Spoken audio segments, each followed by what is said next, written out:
up, Colliders? Welcome back to another episode here of Worlds Collide. That's the amazing Miss Diva Talks. What's up, y'all? It's me, JW, and this is a black and white photo from way back when. That's the video, y'all. See it? No, I'm joking. This is coming from the American Rewind. 10 old home features that have faded into history. And I'm going to tell y'all this. I absolutely have no idea what features these are, so we're going to enjoy the ride together. Probably features that they should have held on to. We'll decide that. Let's go. Imagine a time when your fridge was a big block of ice and small elevators moved dinner from floor to floor. Today we take a look at 10 old home features that have faded into history. Before the invention of electric refrigerators, ice boxes were a common household appliance used to keep food cold.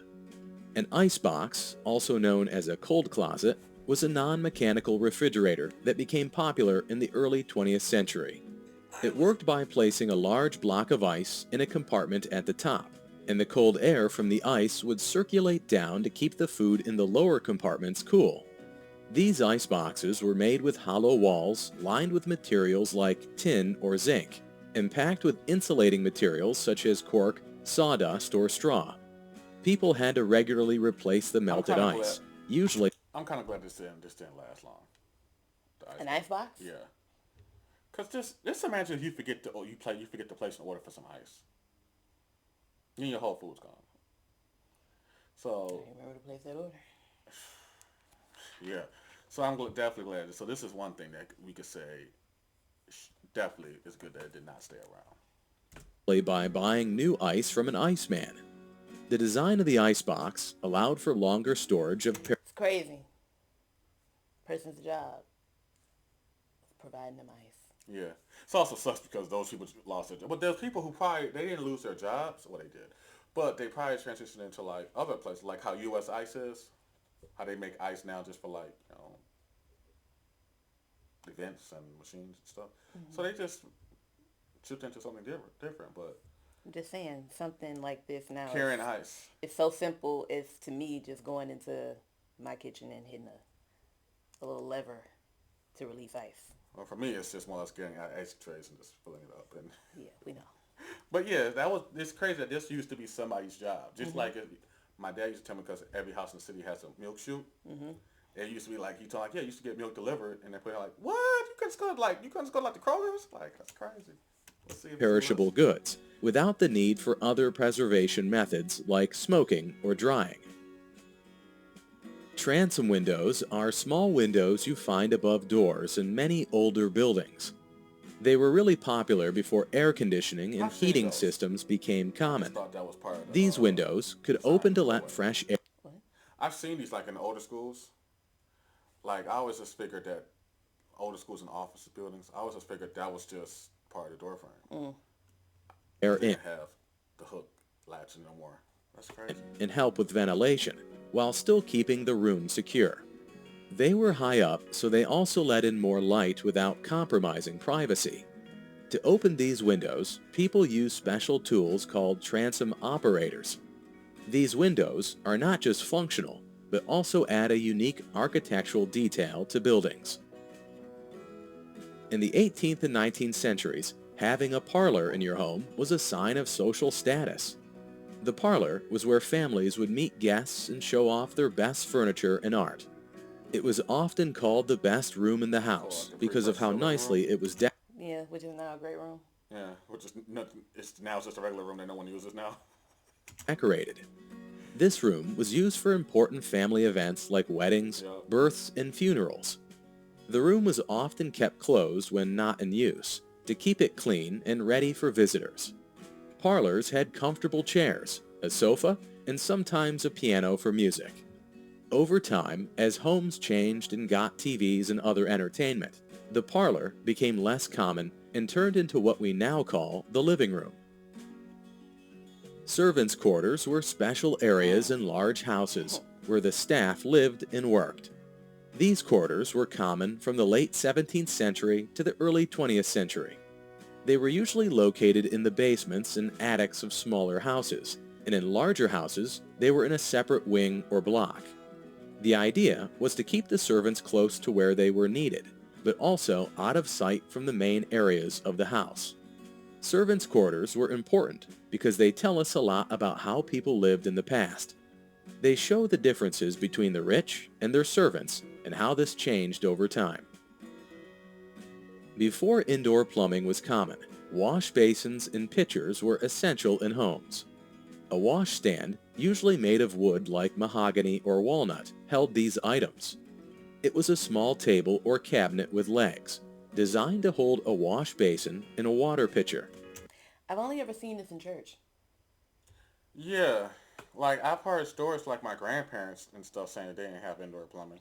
I just chalked it up as like, you know, they were poor. I thought it, as a matter of fact, it looked just like this one right here in the corner, all the way on the end. I just heard stories of it, so. I always thought it was Religious thing? or ritualistic.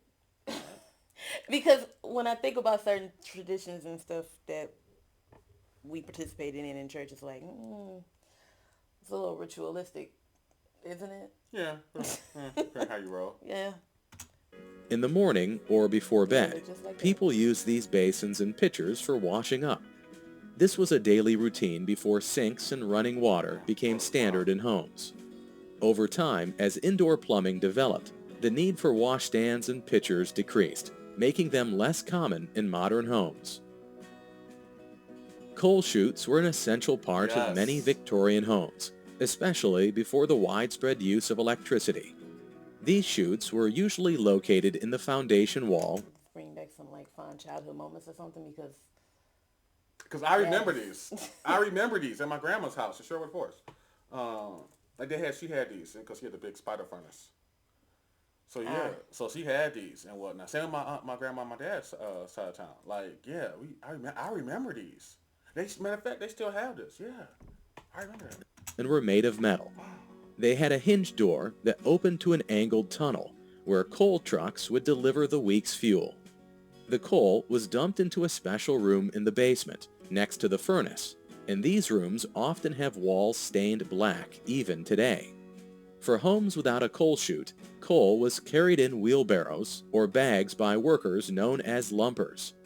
In wealthier homes, a device called the Riley stoker was used, which transported coal directly from a hopper to the furnace without manual shoveling. Knob and tube wiring was an early method of electrical wiring in buildings, used from the 1880s to the 1930s. It involved single insulated copper conductors running through wall or ceiling cavities, with porcelain insulating tubes and knobs to keep the wires in place. This type of wiring was common because it was less expensive than other methods at the time. However, it had some drawbacks, like not including a safety grounding conductor and being susceptible to mechanical damage. Over time, as electrical demands in homes increased, knob and tube wiring became outdated. Today, it's mostly a thing of the past, replaced by more modern and safer electrical wiring systems. Milk doors were a clever feature in old homes, used for daily milk deliveries. just pieces of your childhood, huh? Just bringing out all the childhood Yeah, joy. man, because I remember that I got yelled at because I tried to open the door, but it obviously was still shut because they didn't do it no more. Obviously. But I kept on doing this and then open. And that was one way at my grandma's house, how my mama said, when we see like the keys in the house, because, you know, some doors, they lock when you close them. That's how we got in. I was the only short person to be able to get in, so they picked me up and pushed me through the milk chute to get into the house. Okay. Yeah, to get in. And yeah, I remember these. I stopped at the kitchen to get some cookies before I got the keys. But yeah, I remember this. And some milk. I remember this. Wow. Back before everyone had refrigerators, almost every family got fresh milk delivered right to their door. These small, two-way insulated doors were built into the walls of homes and apartments. The milkman would place the milk in these cubbies from outside, and people could get it from the inside without going out. I know. This was super handy because it kept the milk safe from animals and thieves, and it was easy for the homeowner. Milk doors were a big deal back then, making life easier for families before modern supermarkets and refrigeration changed everything. In the past, especially in large homes during the 19th and early 20th centuries, a butler's pantry was an important part of the home. It was a special room or area between the kitchen and the dining room, used mainly for storing and preparing to serve meals. The butler's pantry was where items like silverware, china, and large serving dishes were kept.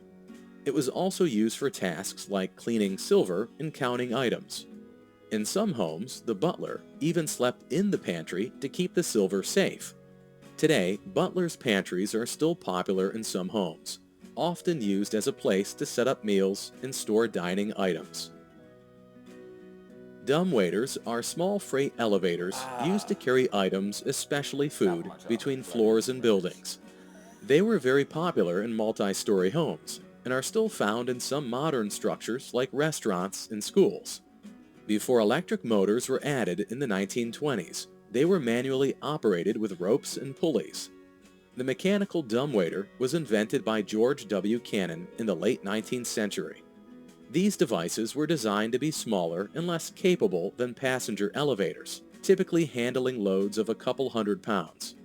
Dumbwaiters helped in transporting laundry, food, and other items, making it easier to move things around large homes and buildings. Picture rails were a clever and stylish way to hang pictures in old houses. These rails were strips of molding that ran along the walls near the ceiling. People would use hooks and wires to hang their pictures from the rails. This was really handy because it meant they didn't have to put holes in their plaster walls, which could be easily damaged. All for that to come out, we just don't care. Just put holes in the wall and call it a day. Picture rails were not just practical, they also added a decorative touch to the rooms. They were especially popular in homes built in the 19th and early 20th centuries, showing how people back then combined usefulness and style in their homes. If you enjoyed this American Rewind video, Man, some of that stuff I actually know, so I feel smart. You want a round of applause? Yes, man. Thank you. You far too kind. As always, Colliders, if you enjoyed this reaction, go ahead and hit the like button. Share with someone you think would like it as well. If you want to check out this YouTuber's YouTube channel or this video for yourself, the links will be in the description below, along with where you can find me and the official JW on our own YouTube channels. Anything else you want to add? There's a part 2 that we're going to do one day. So yes, that's it. That's all I got to say. I don't even want to do a part 2. Bye, y'all. Later.